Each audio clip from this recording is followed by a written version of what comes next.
Hey everyone, and welcome back. Before I dig into my 5-page Word document of findings from the recent Catastrophe Crow Workplace dump, I want to quickly preface it by saying if you don't know what Catastrophe Crow is, I recommend my original analysis here. If the annotation isn't showing up for you, I'll put a link in the description. The video is only like 15 minutes long and will make this one way more interesting and easy to understand. Coming back to the Catastrophe Crow ARG, since I last made a video about it, a ton of new information has come out, although likely faster than the creator intended. There's a Twitter account linked to Catastrophe Crow that people have found under the name Ulrich Adderman. Adderman is a former employee of Opus Interactive who started tweeting on November 15th of this year, 2020, posting mainly scanned documents with art and information from the development of Catastrophe Crow, although one tweet in particular stood out. Consisting of 2 photos of a Silicon Graphics indie computer, it read, "I've also retrieved this from storage, unfortunately not powering on. I suspect several components need replacing. Keep you posted." Even as intriguing as this was, what came next was even more exciting. On December 5th, Ulrich Adderman's Twitter account posted a link to the entire Workstation's file system up for download. Inside was 3 main folders: Assets, containing a small selection of textures for the game as well as sound effect files, and the title theme of the game. It even includes each instrument from the title theme isolated in its own sound file. A little off topic, but I was pleasantly surprised to see that bassoon was included because that's the instrument I play. The next folder from the Workstation is MISC, or Miscellaneous, which contains a ton of screenshots from the game, including many levels we haven't seen at all so far. The folder also contains a text file copy of an email regarding some concerns about character design between Opus and Nintendo. The last folder from this Workstation is where the real important stuff lies, and it's what I'll be discussing for the rest of this entire video, so make sure to get settled in because there's quite literally a lot to unpack. The last folder is titled Build and only contains one file, cc64.rom. At first, many people, me included, were excited and expected to see some kind of N64 homebrew version of Catastrophe Crow, but in reality, the file was a renamed and encrypted zip file, which the community managed to crack on the same day it was uploaded. Inside the cc64.rom folder were the basic files for a Unity project, as well as a text file called Opus License, which explains that in-universe, Unity was an engine made by Opus in the 90s, specifically for Nintendo 64 games. Before I continue, I have to stop and say that the rest of this video will be in 3 major sections, and I'll have timestamps in the description as well as the comments for mobile users. First, I'm going to go over my findings from the Playable Build of Catastrophe Crow, which was compiled by this guy called Majora. This is a fully playable version of the game as we see it in Adam Butcher's original video, compiled from the Unity projects in the cc64.rom archive. Next, I'm going to go over every single Unity project from the archive. This is going to be the largest section, and will be me quickly showing off each one with a description as well as highlighting the notable findings in them. In the third and last section of the video, I'm going to go over all the important things I found, alongside my analysis and personal theories on what it means.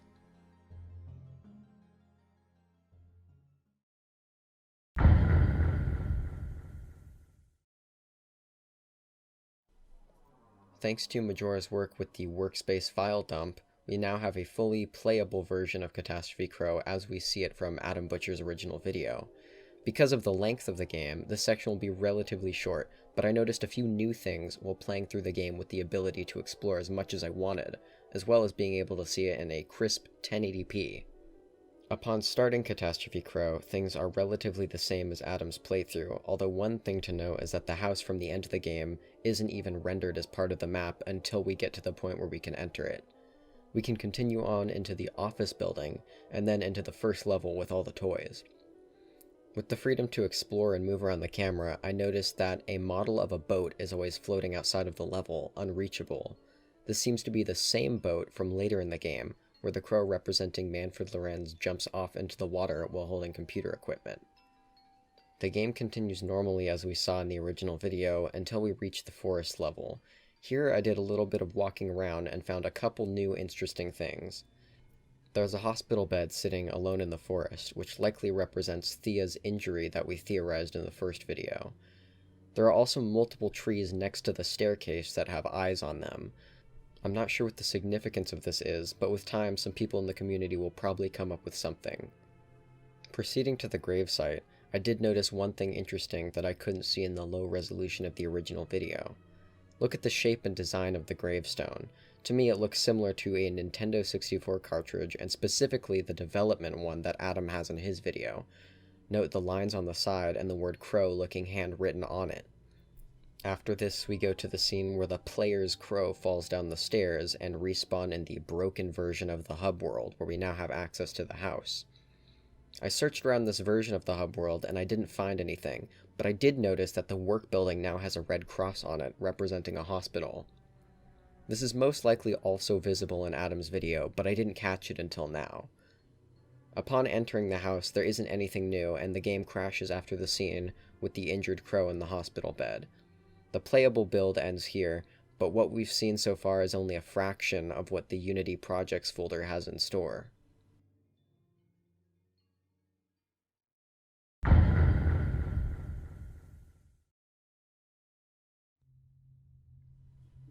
The majority of the information we got from the Catastrophe Crow workstation dump is in a folder called Worlds contained within the cc64.rom archive. The folder contains 64 individual Unity projects, and each one is a self-contained map or level from the game. Most of these are unfinished and unused in the game, and a few maps are actually made up of 2 to 9 individual Unity projects which show the same world in different stages of development. For this section, I'll go through every single Unity project from the archive in order and document my findings. Starting with boat.unity. The boat in this first map obviously can't be rendered on N64. I feel like this could be a test map not significant to the ARG because I haven't found anything at all on it. Maps where I don't find anything that could be test maps are kind of a recurring thing here, so stick with me. Chamber1.unity. This is a crudely made room composed of the letter blocks from Catastrophe Crow. It has a pretty awful camera that might be a work in progress and can be controlled with a mouse. The floor of this is the front of the work building, and if you jump outside of the hole in the box, all the textures change to 6 and 4 on the outward-facing sides of the word blocks. This is also probably a test map with no significance to Catastrophe Crows and ARG. Chamber2.unity is similar to the first one, although with a better fixed camera perspective. The floor is also made from letter blocks. Some of these can be pressed down like buttons though, and others can't. My personal theory is that the pressable letters could spell out something in Crow language, like we saw in the previous video. Credits.unity. This is where it starts to get interesting. The credits scene just moves the camera through a large group of pawns. The pawns are set in rows, and each one has a seemingly random number of pawns in it. My best guess is that the number of pawns in each row could correspond to a letter of the alphabet, possibly spelling out a word in English or Crow language. Eventual.unity. This one has no camera at all, and can only be viewed through the editor. The map contains 4 pairs of arches, each with one stuffed bear model at the top. Personally, I think these could represent the 4 members of the Lorenz family. Forest. There are 7 versions of this map. They show the forest level of the game, complete with fish enemies, and if you go down to the area with trees, there are 2 of them with eyes that always turn to face you, as well as a large door with an eye on it that you can open. Scattered in this forest level are also multiple models that can be found, called Monk Robe in the game files. You can't interact with them at all, though. All of the forest maps are the same level in different stages of development. The notable ones are as follows. Forest V4 shows an almost complete copy of the creepy forest we saw in the final game. Forest V5 includes the Crow gravestone as a collectible item that you can walk into and pick up. This also has a weird, inaccessible cave entrance. There's also a bridge made up of these letters. This doesn't give me anything when translated from Crow language to English, both forwards and backwards, but I could be reading it wrong, or maybe it's a different cipher entirely. V6 has an invisible object called MRI door. This could be referring to the brain scan images present in the game when you fall down the stairs. Grounds. There are 10 versions of this map. It's the outdoors area you start the game in. Out of these 10 versions, 5 of them are numbered ones that show its development over time, while the other 5 versions are broken copies similar to the one we see at the end of the game. Grounds V3 is notable though because it shows this underground tunnel leading to a door under the work building. Home. There are 5 versions of this map. They show the Lorenz house from the game in different stages of development. Notable versions are V1, in which the Scarecrow model from the game sits in a chair inside the house, and V4, where the rooms are all flooded with water. Hub Floor 2. There are 2 versions of this map. They're both unfinished and unused versions of a possible second floor to the work building, similar to the first one, but with more rooms and level entrances, which are the computer monitors. Hub. There are 7 versions of this map. They all show the inside of the work building in different stages of development. Some notable things are that in Hub V6 and Hub V7, there's a poster on the wall covered in letters that we don't see in the final version. This could be decoded to say something, although I'm not sure how. In Hub V7, the player crow is also stuck in an elevator that doesn't show up in the final version. There's also a photo on the desk with a phone, likely Manfred Lorenz's family. Intro.Unity. This is just the N64 logo from the intro sequence to the game's title screen. Kopf.Unity. Not sure how to pronounce it, but the name means head in German. This map doesn't contain anything, as far as I know, that's valuable, just an object named Arch that consists of a fence and 2 weird spots. Lava.Unity. This is an unused lava-themed level from the game. Early versions of the forest level and a hub world are contained within the same map. The level is pretty short, and at the end there's a door that you can't interact with at all. Mainframe.Unity.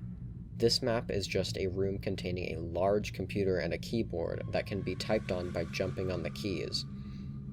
The screen says it has a portal variant in the files, so there's likely a password we can type in on the large keyboard to open said portal. On a side note, I tried typing in crow on the keyboard and got nothing, so I'm not sure what the password is if there is one. Mirrored.Unity. This is an unused version of the Lorenz house. Only the main room is accessible and it's partially untextured. The room is also completely mirrored like the name says. The only main difference outside of that mirroring is that the photos on the wall are replaced with different ones that look like photographs of trees. Moon.Unity. This map is a large object representing the moon that the player crow can walk on top of. The skybox looks like some kind of skyline at night. Nothing else of value here. Night.Unity. This is an unused nighttime variant of the hub world where the player starts the game in. The only major difference is that there are street light type models illuminating the path between your house and the work building. It also has the same skybox as the moon level. Player.Unity. This is just an empty map, but my personal interpretation is that it represents the time that Manfred Lorenz said, "The player is gone." Maybe this was some kind of receptacle for the player to enter after they died and used the game as an eternal revival system. Players.Unity. This one just consists of a single object, a teddy bear called Players. Pyramid. There are 2 variants of this map that are pretty much the same thing, but the player starts at different points. The map shows a large pyramid level that we saw in a clip from Adam's video, although this one is a different color. It's a green, techno-themed looking pyramid surrounded by spinning pillars that are covered in ancient Egyptian hieroglyph symbols. The front of the pyramid, in particular, has a plaque on it that'll be important later in the analysis portion of this video. Restingplace.Unity. This shows the inside of some kind of tent or maybe a pyramid, consisting of a cardboard box and what looks like a hole in the ground. No playable character is present here, so you can only see it during the editor portion of Unity. This could represent where Thea was buried if she did pass away in the story. Revival.Unity. This one is pretty interesting because it just shows the grave from the forest level of the game, although if you try to play the level, all you get is a point-of-view camera panning from the inside of the grave to the outside and then into the world. This could be related to the eternal revival system to maybe represent how someone could be brought back from the dead or revived through the game. Room.unity. This is a large sandbox-type version of Thea's room that the player can walk around in as a small, maybe toy-sized crow. Rotation.unity. This map just consists of the Father Crow model typing at a computer from the toys level on a platform made of letter blocks. There are 2 large circles surrounding him, and if you attempt to play the level, you're just given a third-person view of Father Crow as he spins really fast. Snow.unity. This is a pretty large but unfinished snow-themed level. It has no clear objective other than this empty, untextured house, and there's really nothing out of the ordinary to note from this one. It's just kind of a cool snow level. Test.unity is exactly what it's called. Looks like a standard-looking test level that, as far as I can tell, could easily be unrelated to the ARG and just part of how the creator made this Unity project. Toys. There are 9 versions of this map. This is the toys level from the game in different stages of development, and the notable things are as follows. In Toys V1, the map includes the staircase from the Lorenz home, although in every subsequent version it's not there. From V2 onward, we can see the boat floating outside of bounds, although in every version it changes location. In Toys V8, there's a platform under the map with a doorway of some kind made out of letter blocks. And lastly, in Toys V9, there's an inaccessible tower under the map with a staircase leading up to it. The staircase texture is pretty weird and looks like it might be composed of badly drawn copies of the number pi. V9 is the final version included in the workstation dump, but this isn't the version we see in the playable game. Underground.unity. This is by far the most interesting Unity project out of the archive. The map consists of this underground tunnel you can walk through. It's filled with fragmented pieces of the Lorenz home, and while walking you can collect blank letter blocks rather than coins. At the end, though, your walking speed slows and you meet 3 crows. Father Crow, a crow with green eyes that we have not seen up to this point, and a smaller crow with similarly green eyes. After approaching them, the player is stopped and the 3 crows move away into the darkness. At this point, you can't do anything but close the game. Vent.unity. This is the vent level where we saw in one of the Let's Play videos on YouTube, where you have to jump to see the invisible path. It seems to be pretty much normal, although you can't interact with the bear like we saw in the video, although I might just be doing it wrong. At the end, you exit and fall out into the void, where there is just a visual effect made of bubbles, which can be seen. Probably not significant at all, but this is the same bubble effect we see when the crow representing Manfred Lorenz jumps off of a boat holding computer equipment later in the actual game. This is otherwise not really notable and is the last Unity project from the Workspace dump.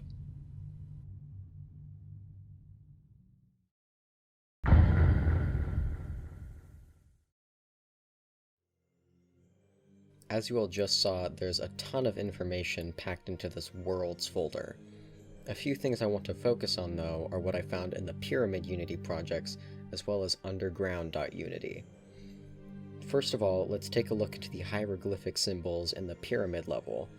What really caught my eye was the plaque in front of the main pyramid, which consists of a circle with a dot in it, a bird, and an ankh. If you remember my first video, I brought up the use of an ankh in the ARG to represent the game's ability to revive dead people, specifically Manfred Lorenz. Although we can't exactly get an accurate translation of these because hieroglyphics are thousands of years old, I found some charts online that describe the meaning of that circle with a dot in it as either sun, light, or time. I could easily be completely wrong, but the way I interpret this pyramid's plaque is a way of saying that the bird, representing Thea, the intended user of this eternal revival system, can be revived through time. Other meanings have probably been theorized, but I think my idea could be supported by the other hieroglyphics seen on the spinning pillars in the pyramid level. Each one is made up of multiple spinning discs with 4 symbols on each one. The first is a picture of a crow, similar to the ones Thea drew. The next is what looks like a kind of pentagram, and the third is the Eye of Horus, an ancient Egyptian symbol representing protection. The last and most interesting inscription is the hieroglyphic symbol for water. If we remember the events theorized in the first video, we think that Manfred Lorenz was able to somehow continue living after death through the game by drowning himself with computer equipment used in the development of Catastrophe Crow. This could mean that the user has to die by drowning to be revived into the game. One last thing on the pyramid level, you may remember from the last video that in the Catastrophe Crow ARG an email address was found where players could message somebody calling themselves ML or Manfred Lorenz. Just before I made my first video on Catastrophe Crow, people stopped receiving replies from that address entirely. That was until December 5th, the same day that the workstation files were made accessible, when everybody who had ever interacted with the ML email address received one message, a WAV file that could be decoded to an image of a pyramid.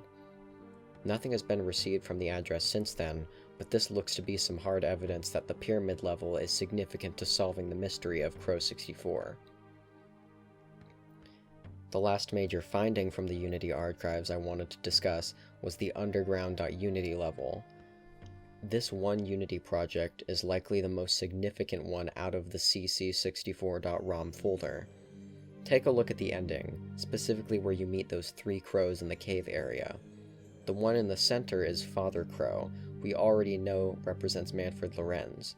He's accompanied by another adult-sized crow with green eyes, as well as a small third crow that also has green eyes. To me, this looks like it represents the surviving members of the Lorenz family after Thea passed away. We've also speculated that the player crow is a representation of Thea due to the injured wing. This would make the scene in underground.unity some kind of family reunion. What puzzles me, though, is the reaction of the other crows in the scene. In a way, it looks like they're running away from Thea. From my research alone, I just can't figure out what this means, but obviously the scene is incredibly important. As time goes on and the community grows and looks into these Unity projects more, I'm sure we'll be able to come up with more of a concrete explanation to all of this.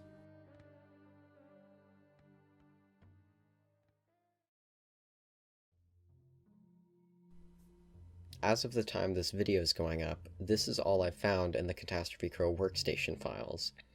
Of course, my analyzing ability probably isn't the best out there in the community, but I hope this video going over the contents of the file dump will supplement some of the theorizing that's being done over on the Catastrophe Crow Discord server and the Reddit page. I also hope this is a good gateway into this part of the ARG for those who aren't interested in reading walls of text or installing Unity themselves to look through all the files.